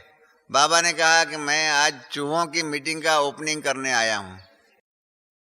कौन सी मीटिंग का? चूहों की मीटिंग का ओपनिंग करने आया हूँ। तो सबने कहा बाबा हम चूहे हैं। बाबा ने कहा आप सब चूहे हैं। तो कैसे? हम सब ने पूछा बाबा को हम चूहे कैसे हैं? तो कहा चूहे लोग आपस में नक्की करते हैं कि बिल्ली के गले में आता है कि बिल्ली के गले में घंट बांधना चाहिए। मालूम है ना कहानी? हाँ, कि चूहों ने डर के मारे को बिल्ली आती है, किसी न किसी को पकड़ करके हाँ खा जाती है। तो क्या करना चाहिए, इसका सॉल्यूशन क्या है? हाँ, ये बिल्ली का जो प्रॉब्लम जो है, समस्या जो है, उसका सॉल्यूशन क्या है? तो चूहों ने सॉल्यूशन निकाला कि बिल्ली के गले में घंट बांधना चाहिए। तो आएंगी तो घंटी का आवाज़ आएंगे ना, घंटा टन टन टन टन टन आवाज़ आएगा तो मालूम पड़ जाएगा, हम लोग सब भाग जाएंगे। हाँ, परंतु चूहे कभी ये नक्की नहीं करते हैं कि कौन घंट बांधेगा। इस प्रकार से आप बच्चे भी चूहे जैसे है कि बाबा ये करना चाहिए, ये करना चाहिए, ये करना चाहिए, सब बाबा को राय देते हैं। हाँ, राय बहादुर बच्चे ऐसे हैं बाबा के। हाँ, राय बहादुर, बाबा ने शब्द यूज किया राय बहादुर कि बाबा ये होना चाहिए, ये करना चाहिए, माना हाँ बच्चे राय दें और बाबा को करना। इसलिए बाबा आज राय बहादुरों के मीटिंग में माना राय देने में होशियार, हाँ कहने में होशियार, परंतु करेगा कौन? मैं करूँगा, हाँ जो उठे सो अर्जुन, जो बाबा ने कहा ऐसा नहीं है। बच्चे कहते बहुत है और समझते हैं कि ये सब बाबा करेंगे, और बाबा ने कहा कि मैं नहीं करने वाला हूँ, मुझे करना है, तो फिर मैं आपका सामने क्यों आऊँ, आपका सहारा क्यों लूँ? एक बार अव्यक्त एक सेंटर पर कुछ धमाल थी, तो मुझे बाबा ने भेजा था, तो मैं वापस आया। मैंने कहा कि बाबा वहाँ के बहन भाई तो हड़ताल पर जाने लिए तैयार है। तो बाबा ने कहा बच्चे उनको जाने दो हड़ताल पर, जाने दो, मुझे ज़रूरत ही नहीं है। और बाबा ने इतना फोर्सफुली कहा कि बच्चे मुझे तो आप बच्चों की कोई ज़रूरत नहीं है, मैं इतना सर्वशक्तिवान हूँ कि आप बच्चों के बिना भी मैं नई दुनिया की स्थापना कर सकता हूँ, परंतु मैं आप बच्चों का सहारा और आप बच्चों को आगे इसलिए रखता हूँ ताकि आप अपना भाग्य बना सको। बाकी मुझे आपकी ज़रूरत नहीं है, परंतु आपका भाग्य तो आप ही बना सकते हैं। हाँ, हमें तो पुरुषार्थ अपना भाग्य बनाने का हमें ही करना है। इसलिए बाबा ने कहा कि आपका भाग्य बनाने के लिए आपको आगे रखता हूँ, जिसको बनाना है वो बनाए, न बनाना है तो मेरा कोई नुकसान नहीं कर सकते, मेरा कार्य रुकने वाला नहीं है। मैं हैदराबाद गया हुआ था, मुझे लौकिक कुछ काम था, तो मैंने बाबा को कहा कि मैं अगर हमारा हवाई जहाज टाइम पर आएगा ना, तो मैं भोग के, गुरुवार का दिन था, मैं भोग समय पर पहुंच जाऊंगा। परंतु आप जानते हैं इंडियन एयरलाइंस हमेशा ही लेट होती है, तो आधा पौना घंटा लेट आई। हाँ, तो मैं जब पहुंचा तब भोग आदि पूरा हो गया था। तो मैंने बाबा को कहा कि बाबा सॉरी, हाँ मैं देरी से पहुंचा। तो बाबा ने कहा दुनिया में आप बच्चे कोई भी कितना भी लेट हो जाए, परंतु बाबा का कार्य एक मिनट भी लेट नहीं होने वाला है। इसलिए ये अहंकार हम मत रखें कि हमारे बिना बाबा का कार्य नहीं होने वाला है। बाबा का कार्य तो होगा, परंतु उसमें हम होंगे या नहीं, सतयुग आएगा, परंतु सतयुग की दुनिया में हम होंगे या नहीं, ये हमारे लिए प्रश्न है।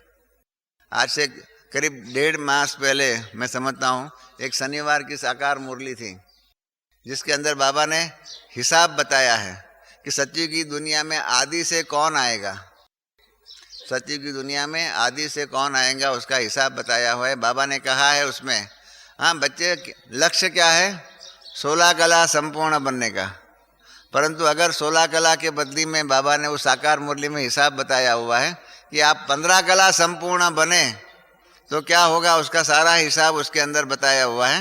हाँ, कि सतयुग में 16 कला, त्रेता युग में 14 कला, द्वापर युग में 8 कला होगी। माना सतयुग में 1250 वर्ष में 2 कला कम होती है, त्रेता युग में 1250 वर्ष में 6 कला कम होती है। तो इसलिए 2 कला के कम होने के कारण 8 जन्म है, और हम 15 कला संपूर्ण बने, हाँ तो कितने क्या होगा, नुकसान कितना होगा, 1 कला कम माना 625 वर्ष कम, और 1 कला कम माना 625 वर्ष कम। उसका मतलब 8 जन्म में से आधे जन्म खत्म हो जाएंगे, आधे जन्म कम हो गए, माना 84 जन्म के बदले में 80 जन्म हो जाएंगे। और इसका मतलब यही हो गया, हाँ ब्रह्मा बाबा और मातेश्वरी सरस्वती को लक्ष्मी नारायण के रूप में नहीं देख सकेंगे। इसलिए याद रहे, हमें इतना तैयारी अपने आप को करनी है। हाँ, सतयुग तो आ जाएगा, बाबा तो कहते हैं कि मुझे आप बच्चों की ज़रूरत नहीं है, मैं अपने आप कर दूंगा, और करेगा ना। हम कहाँ प्रकृति को तैयार करने लिए जा रहे हैं, हम प्रकृति को सतोप्रधान कहाँ बना रहे हैं। हम अपने आप को ही सतोप्रधान बनावे तो भी अहो भाग्य हमारा। तो इसलिए हम अपने आप को ही संपूर्ण बनावे, इतना ही पुरुषार्थ बाबा हमसे चाहता है। बाकी का नई दुनिया की स्थापना का कारोबार बाबा खुद ही कर लेता है। तो इसलिए हाँ बाबा ने यही कहा, हाँ उस साकार मुरली में कि 15 कला भी संपूर्ण बने तो याद रहे सतयुग के आदि से नहीं होंगे। तो क्या हमको भविष्य मंजूर है? हाँ, क्योंकि सतयुग के पहले 4 जन्म चले जाए, 15 कला संपूर्ण बने तो 4 जन्म, 15.5 कला भी संपूर्ण बने ना तो भी 2 का जन्म चला जाएगा। हाँ, लक्ष्मी नारायण जो बाबा मम्मा अभी भी यहाँ बैठे हुए हैं ना, इसमें मैं समझता हूँ 85% भाई बहन ऐसे हैं जिन्होंने ब्रह्मा बाबा को या मातेश्वरी सरस्वती को साकार रूप में नहीं देखा है। हाँ, मैं जरा पूछ लूँ, जिन्होंने ब्रह्मा बाबा और मातेश्वरी सरस्वती दोनों को देखा हुआ हो साकार रूप में, वो जरा हाथ तो खड़ा करें। देखिए सारी सभा में कोई नहीं है, और अकेले ब्रह्मा बाबा को भी जिन्होंने देखा हुआ वो हाथ खड़ा है, 1-2 है। हाँ, एक बार। और मातेश्वरी अकेले ब्रह्मा बाबा को भी साकार रूप में देखा हुआ वो कौन कौन है, वो हाथ खड़ा करें। एक ही है बहन, और कोई भाइयों में कोई नहीं है। भाइयों में 1 है, 2।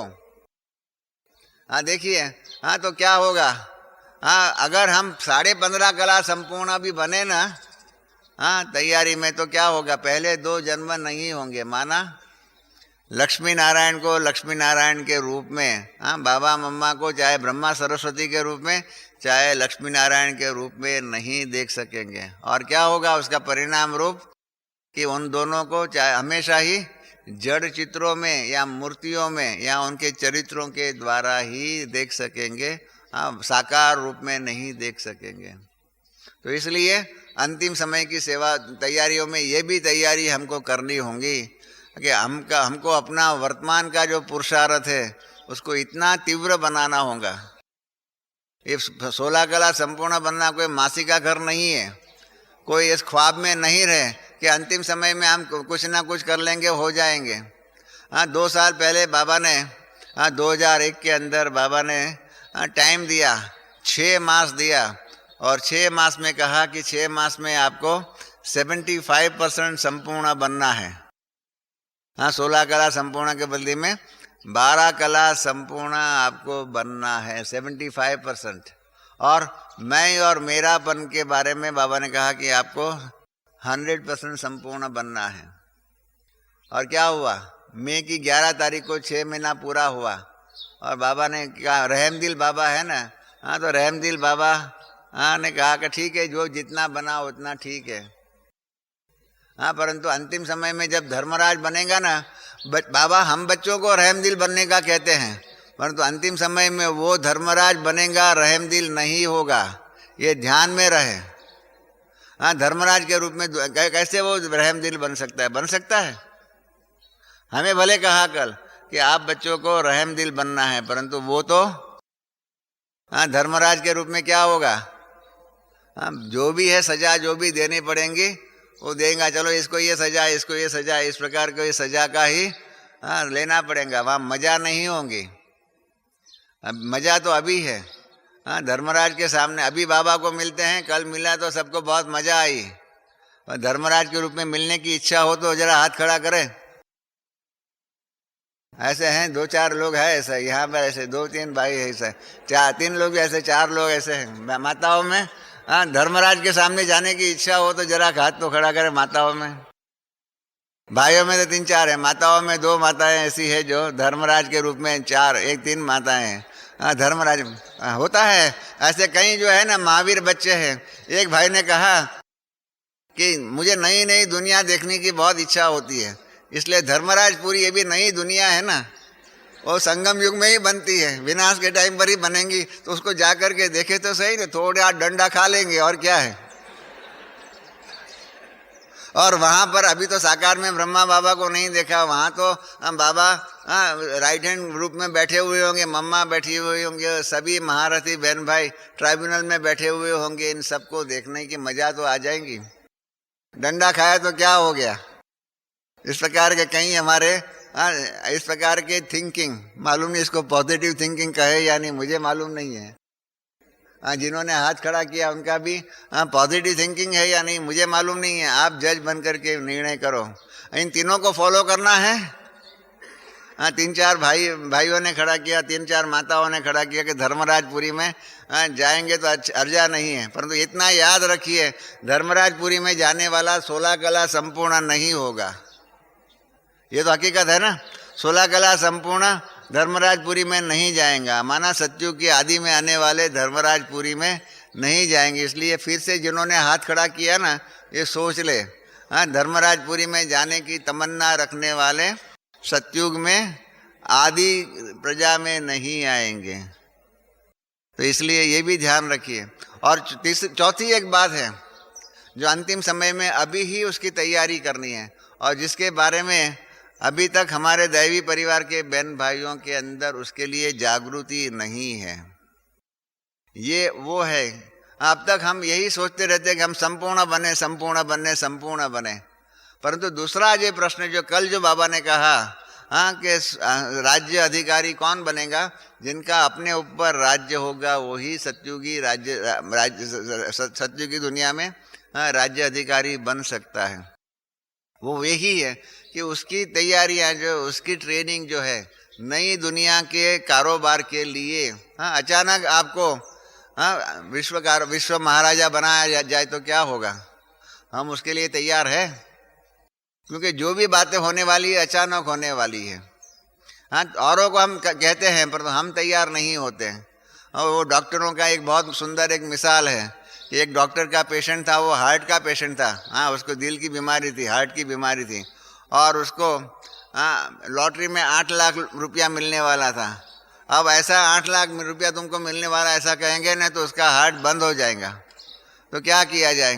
तो इसलिए वो कहानी में ऐसा है कि उसके डॉक्टर को बुलाया गया और उसको कहा कि आप ऐसे प्यार से उसको कहो कि उसको 8 लाख मिलने वाला है ताकि उसका हार्ट जो है ना वो बंद न हो जाए। तो डॉक्टर ने कहा ठीक है, मैं अभी बताता हूँ। वो गया उसके सामने और उसको प्यार से कहा, हाँ, कि ऐसा बातें करते करते कहा कि अगर समझो तुमको अचानक 8 लाख रुपया मिल जाए तो क्या होगा, क्या करेगा? हाँ, तो उसने कहा कि भाई साहब ऐसी झूठी बातें मेरे सामने मत रखो। हाँ, फिर भी मैं कहता हूँ अगर मुझे 8 लाख मिल गए ना तो उसमें से आधा मैं 4 लाख आपको दे दूंगा। और क्या हुआ? डॉक्टर का हार्ट फेल हो गया। माना हम तैयार नहीं होते, औरों को तैयार करते रहते तो क्या फायदा? नए विश्व का कारोबार संभालना बहुत कठिन बात है। बाबा उसकी ट्रेनिंग हम बच्चों को दे रहे हैं। हाँ, ब्रह्मा बाबा अव्यक्त हो गए ना, उसके बाद 21 तारीख की साकार अव्यक्त मुरली आप पढ़िए। पहली अव्यक्त मुरली 21 तारीख को अग्नि संस्कार के बाद की जो है ना, उसके अंदर बाबा ने कहा हुआ है अभी तो ज्ञान सूर्य ब्रह्मा बाबा और ज्ञान चंद्रमा मम्मा के कारोबार के द्वारा उसका सृष्टि रूपी रंगमंच में कारोबार चलता था। अब आप सितारों का कारोबार करने के लिए और आपकी रिमझिम बाबा देख रहे हैं, और ये ज्ञान सितारे और ज्ञान चंद्रमा ऊपर से बैठे बैठे आप बच्चों की आप ज्ञान सितारों की रिमझिम देख रहे हैं। तो हम बच्चों की ज्ञान सितारों की रिमझिम हम बाबा देख रहे हैं कि हम कहाँ तक कारोबार के लिए लायक बने हुए हैं। और मैं अपने अनुभव के आधार पर आपको कहता हूँ कि शुरू में हम लोगों के लिए सामने बहुत प्रश्न आते थे, इसका कैसे हल होगा, कैसे हल होगा, कैसे हल होगा। और हम बाबा के पास, हाँ, बाबा भी घड़ी घड़ी आते थे। कई बार तो आप देखेंगे पुरानी अव्यक्त मुरलियों के आधार पर हफ्ते में 3 बार अव्यक्त बाप दादा आए हुए थे, हफ्ते में 3 बार। अभी तो क्या है 15-15 दिन के बाद, और सारे साल में 8-9 बार ही मुश्किल से आते हैं। हफ्ते में 3 बार बाबा आते थे, और कई बार हम संदेश पूछते थे बाबा को, बाबा इसका क्या करने का, इसका क्या करने का। और उसकी आस्ते आस्ते बाबा ट्रेनिंग देते थे। हाँ, बाबा ट्रेनिंग दे करके हम बच्चों को संपूर्ण बना देते हैं। मैं अपना अनुभव सुनाऊं, दादा विश्व किशोर जो है उसके नाम पर अपने पांडव भवन था।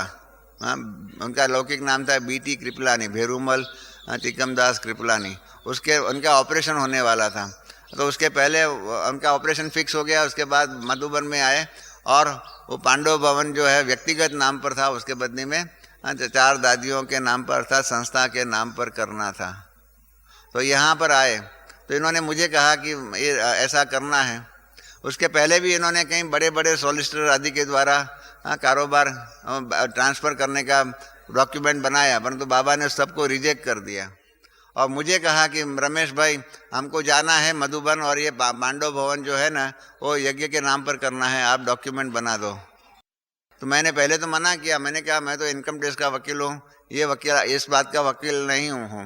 कहा नहीं नहीं आप करो, बाबा आपको मदद दे देंगे। तो हमने अपनी मेहनत से थोड़ी मेहनत करके डॉक्यूमेंट बना दिया। और जैसे हम बॉम्बे से यहाँ आए, स्टेशन पर आबू रोड में उतरे, तो बाबा की चिट्ठी लेकर के भूरी दादी आ गई थी। और भूरी दादी ने चिट्ठी में बताया कि बाबा कहते हैं कि आपने जो ये डॉक्यूमेंट बनाया हुआ है, ये डॉक्यूमेंट रजिस्टर्ड करके ही आपको ऊपर आना है। दादा विश्व किशोर मूंझ गए कि ये क्या है। हाँ, बाबा ने डॉक्यूमेंट नहीं देखा और ये रमेश भाई तो कोई इनकम टैक्स का वकील है, वो कोई प्रॉपर्टीज इन सब का डॉक्यूमेंट्स का वकील नहीं है। इसलिए उन्होंने कहा भूरी दादी को, भूरी दादी ने कहा नहीं बाबा ने मना किया हुआ है। तो हम गए उधर, यहाँ पर जो डॉक्यूमेंट राइटर जो है मतलब टाइप करने वाला, उनके पास गए। 450 रुपये का कोई स्टैम्प लगने वाला था, वो दिया और उसको कहा आप टाइप करो। टाइप करने में उसने कहा आधा पौना घंटा लगेगा टाइप करने में। इतने में हम लोग पोस्ट ऑफिस में गए और ऊपर फ़ोन किया। उस टाइम तो STD था नहीं, 23 नंबर का फ़ोन था माउंट आबू में, आपको मालूम होगा पुराने भाइयों को, हाँ भाई बहनों को। तो 23 नंबर में बाबा को फ़ोन किया कि बाबा, दादा विश्व किशोर ने बात किया कि मेरी इच्छा यही है कि पहले आप ये डॉक्यूमेंट को देखो, क्योंकि रमेश भाई तो इसके वकील नहीं हैं। बाबा ने कहा नहीं, उसको रजिस्टर करा करके ही ऊपर आना है। तो हम लोगों ने फिर रजिस्टर करा दिया और जब ऊपर गए शाम को बाबा से मिले, तो फिर दादा विश्व किशोर ने यही बात कही कि बाबा ये डॉक्यूमेंट आपने नहीं देखा और कैसे आपने रमेश भाई के ऊपर विश्वास किया। तो बाबा हंसते हंसते कह रहे थे कि बच्चे तुम त्रिकालदर्शी नहीं हो, त्रिकालदर्शी तो मैं हूँ। इस बच्चे को पूछो इसने लिखा है या उसके द्वारा मैंने लिखा है। तो मैंने भी अपना अनुभव में कहा कि बाबा जब मैं लिख रहा था ऐसा लगता था कि मेरी कलम जो है ना अपने आप चल रही है, कोई लिखा रहा है और मैं लिख रहा हूँ। जैसे होता है ना, महाभारत कैसे लिखा गया, व्यास जी बोलते गए और गणेश जी जो है वो लिखते गए। व्यासेन कृतदाम पुराण मुनिनाम मध्य महाभारतम, इस प्रकार से गीता के महात्मा में भी गाया हुआ है। तो इस प्रकार से मैंने भी कहा, तो बाबा ने यही कहा दादा विश्व किशोर को, मैं करावनहार हूँ, तो मैं आप बच्चों के द्वारा करा रहा हूँ। तो इस प्रकार से बाबा नई दुनिया की स्थापना के कारोबार की ट्रेनिंग हम बच्चों को अभी दे रहे हैं। पहले हम 1000 बातें रोज़ रोज़ बाबा से पूछते थे, आस्ते आस्ते बाबा ने सभी बातों की नई दुनिया के कारोबार की ट्रेनिंग दे दिया और उसके कारण आज बहुत कम बातें बाबा से पूछते हैं। और इसलिए कारोबार जो है, बाबा हम बच्चों को कारोबार की पूरी ट्रेनिंग दे रहे हैं। ब्रह्मा बाबा को अव्यक्त क्यों बनाया, उसका एक कारण ये भी है कि नई दुनिया का कारोबार, एक बात समझ लीजिए कि बाबा स्वर्ग की दुनिया में नहीं आ सकते। स्वर्ग में आ सकेंगा श्री बाबा, सतयुग में नहीं आ सकेंगा। दुनिया के धर्म स्थापक और शिव बाबा के बीच में यही फर्क है कि दुनिया के धर्म स्थापक जो है वो जो है बाबा ने जो बताया हुआ है कि वो शरीर छोड़ करके फिर दोबारा इस दुनिया में रहते हैं, अंत तक यहाँ ही रहेंगे। अपनी धर्म की स्थापना करने के बाद उसकी वृद्धि और उसकी पालना करने का कारोबार वही धर्म स्थापक भिन्न भिन्न नाम रूप से करते हैं।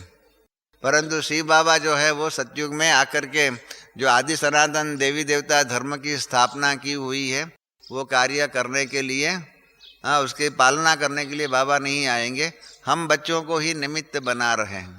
तो हम बच्चों को न सिर्फ संपूर्ण बनना है परंतु संपूर्ण दुनिया के कारोबार के लिए इतने तैयार होना है कि बाबा ने कहा हुआ है कि आप बच्चों को वो सतयुगी कारोबार, त्रेतायुगी कारोबार इतना सुंदर चलाना है कि 2500 वर्ष तक सृष्टि का कारोबार, कोई इसमें युद्ध नहीं होगा, कुछ नहीं होगा, वो कारोबार अखंड, अटल और निर्विघ्न, ये 3 शब्दों में सारी सतयुगी दुनिया का, त्रेतायुगी दुनिया का कारोबार का रहस्य आ जाता है कि आपको अखंड, अटल, निर्विघ्न ये कारोबार सतयुगी दुनिया में करना है। तो इतना हमको अपने आप को लायक बनाना है कि सतयुगी दुनिया, नई दुनिया के, आज की दुनिया में तो देखो कितना प्रॉब्लम्स है। हाँ, बाबा ने पिछली मुरली में यही कहा था कि आज तो प्राइम मिनिस्टर बनता है, सौगंध लेता है और फौरन मंत्रिमंडल बनाने के कार्य में लग जाता है, और फिर इन मंत्रियों का कारोबार संभालने में ही प्राइम मिनिस्टर का सारा ही सिरदर्द उसमें उसके कारण ही होता है। वहाँ सतयुग में तो हमको न बाबा की मदद होगी, न हमारे पास कोई वजीर होगा, हम ही अपने राज्य कारोबार के निमित्त होंगे। तो ऐसे सतयुगी दैवी दुनिया के कारोबार करने के लिए अभी से ही उसकी ट्रेनिंग लेनी पड़ेगी। तो अंतिम समय की तैयारियों में ये भी होना चाहिए कि नई दुनिया के राज्य कारोबार के लिए अपने आप को तैयार करना होगा। और बहुत कुछ बाबा ने कहा हुआ है। कल की बात तो कल की मुरली की तो मैंने थोड़ी बात कही, हम लोगों ने, हमारे पुणे के बहन भाइयों ने रिसर्च किया हुआ है अव्यक्त मुरली के अंदर अंतिम समय की परिस्थितियां कैसे होंगी, उसके बारे में 32 पेज भर कर के पॉइंट्स निकाले हुए, बहुत पॉइंट्स निकाले हुए बाबा ने बहुत कुछ कहा हुआ है। पूर्ण रूप की मार्गदर्शन जैसे कल की मुरली में दिया, ऐसे अनेक तरीकों से, अनेक प्रकार से अव्यक्त बाप दादा ने और साकार मुरलियों के अंदर भी अंतिम समय की परिस्थितियों के बारे में बताया हुआ है, कैसा पुरुषार्थ करना चाहिए, वो सब बताया हुआ है।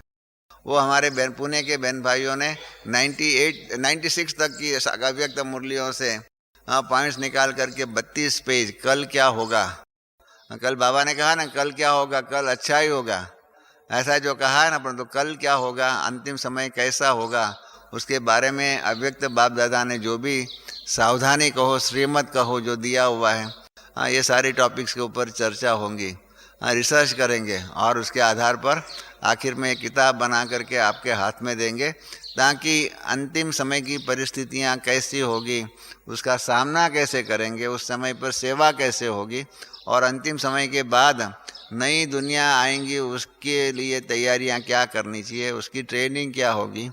और ऐसा रहता है कि हम जिससे 16 कला संपूर्ण बने, इस प्रकार की बातों की हम मीटिंग्स पार्क की रखी हुई है।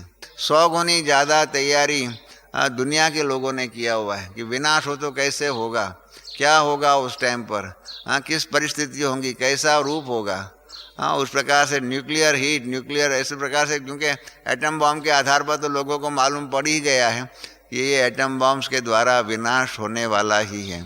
तो विनाश कैसे होगा, उस प्रकार बारे में बहुत कुछ साहित्य छपा हुआ है। आप में से किसी ने उसकी कई किताबें हो, ऐसे जो भी हो, आप हमारे पास भेजेंगे तो हमारे पास ऊपर लाइब्रेरी है, उसके अंदर हम रखेंगे, और जो हमारे रिसर्च करने वाले भाई बहन जो होंगे वो उसके द्वारा उसमें से किताब से कारोबार करके बहुत सुंदर रूप से, जैसे मनसा सेवा की किताब स्पार्क द्वारा छपी हुई है ना, इस प्रकार की ये भी किताब छप रही है। और आपको जैसे बाबा ने कहा ना अगले सीज़न में 9 लाख हो जाने चाहिए, ऐसी खुशखबरी देना, ऐसा हम आपको पहले से ही बता देते हैं कि अगले सीज़न की शुरू से पहले ये अंतिम समय की परिस्थितियों के बारे में किताब हम आपको हाथ में दे सकेंगे, प्रोवाइडेड ऑफ कोर्स। तो इस प्रकार से कल क्या होगा, बाबा ने तो भले ठीक कहा, परंतु हम आपको अपना ये प्रोग्राम बता देते हैं। तो इसलिए याद रहे आप सबको, फिर से मैं याद दिलाता हूँ कि अंतिम समय सामने अभी आ गया है। तब तो हम कुंभकर्ण जो है उनसे, उनके बदले में अभी हम तो जागे। कुंभकर्ण फिर भी साल में एक बार जागता था, हम तो इतने साल से बाबा ने ढंढेरा पीटा हुआ है, परंतु फिर भी जागते नहीं हैं। अभी तो जागे। कल की मुरली में भी बाबा ने कहा कि समय सामने आ चुका है, तब तो हम जागे और जाग करके अपने कारोबार को ठीक करें, अपने पुरुषार्थ को ठीक करें। बाबा ने आज भी साकार मुरली में एक बहुत सुंदर एक बात कही हुई है, आप सबका ध्यान गया होगा कि बाबा ने कहा कि आज के कारोबार के अंदर पाप कर्म बहुत करने पड़ते हैं, और उस पाप कर्मों के आधार पर क्या होता है, आपका पाप का खाता बढ़ता जाता है। और इसलिए बाबा ने कहा हुआ कि जिनके पास अपना धन संपत्ति का, अपना जीवन निर्वाह के लिए जितनी ज़रूरत है, इतना अगर धन संपत्ति इकट्ठी हो गई हो, तो फिर उन्हों को ऐसे पाप का कारोबार नहीं करना चाहिए। नहीं तो वो पाप के कारोबार के आधार पर नए नए जो विकर्म बनाएंगे, नए नए जो पाप कर्म करेंगे न, उसको आप कब चुक्त करेंगे।